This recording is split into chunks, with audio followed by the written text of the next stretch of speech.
الله تعالى سل نبي الله إبراهيم እንዲህ ይለናል ሰላም በኢብራሂም ላይ ይሁን الله تعالى نبي الله إبراهيم عليه السلام نبي الرسول አድርጎ ልኳቸዋል نبي الله إبراهيم ታዳ ስለ ፈጣሪያቸው ጠንቅቀው የሚያውቁ ሲሆኑ الله تعالى በብቸኝነት ያመልኩ ነበር الله تعالى የሁሉም ነገር ፈጣሪ መሆኑንና አምልኮትም የሚገባው ለአላህ ብቻ መሆኑን ያለ ጥርጥር ያምናሉ ከዚያም አንድ ቀን ጥሩ ልጆችን እንዲሰጣቸው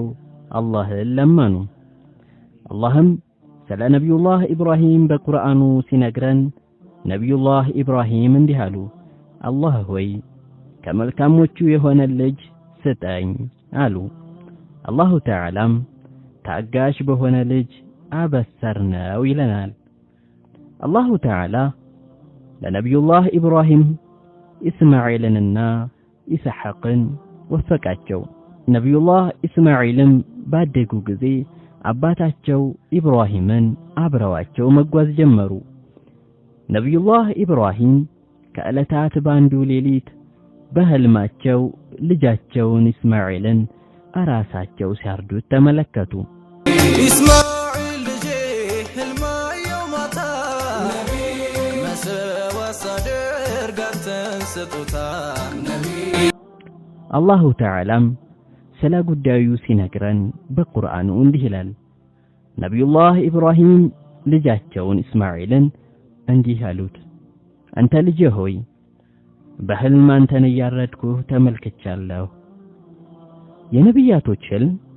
ወህይ ስለሆነ ነብዩላህ ኢብራሂም የአላሁ ተዓላን ትእዛዝ ለመፈጸም ወደ ኋላ አላሉም ያንቢዮች መናም ወህይ ነውና ነቢ ቶላ ደረሱት ይህንን ዜና አብደን ኢላ የውሚዲን ልጃቸውን ጉዳዩን አሳወቁት ልጃቸውም ኢስማኤል በህይወት ከመኖር የአላሁ ተዓላ ትእዛዝ እንዲፈጸም ነው የሚወዱት ለዚህም በቁርአኑ እንደተገለጸው አባቴ ሆይ የታዘዝከውን ፈጽም አሉ በአላህ ፍቃድ ከትዕግስተኞች ሆኜ ታገኘኛለህም አሉ አጂብ ኢስማኤል ኢማን ጽናቱ ነገሩን ሁሉ ሰምቶ ከአባቱ አባቴ አብሽር ትእዛዙ ሙላ በጀነት ሆኜ ታያለህ ኋላ ነብዩላህ ኢብራሂምም የአላህን ትእዛዝ ለመፈጸም የነብዩላህ ኢስማኤል እናታቸው እንዳታውቅ ልጃቸውን ራቅ ወዳለ ቦታ ወሰዷቸው በጎናቸውም አጋደሟቸው ይሄኔ ነብዩላህ ኢስማኤል ለአባታቸው ኢብራሂም እንዲህ አሏቸው አባቴ ሆይ እየተንቀሳቀስኩ እንዳላስቸግርህ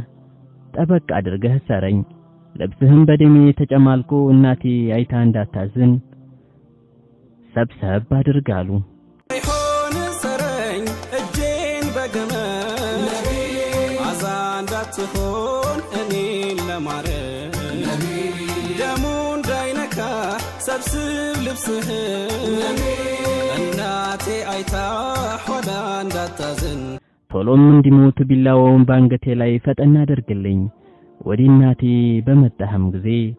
ሰላምታን አቅርብልኝ አሉ ነብዩላህ ኢብራሂምም እያለቀሱ ልጃቸውን እየሳሙ እንዲህ አሉ አንተ ልጄ ሆይ የአላህን ትእዛዝ በመተግበር ላይ ምንኛ ያማርክ አጋዥ ነህ አሉ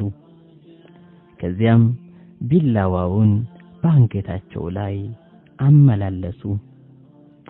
ቢላዋው ግን ለመቁረጥ ተሳነው መቁረጥም አልቻለም ይልቁንስ ቢላዋው ተገለበጠ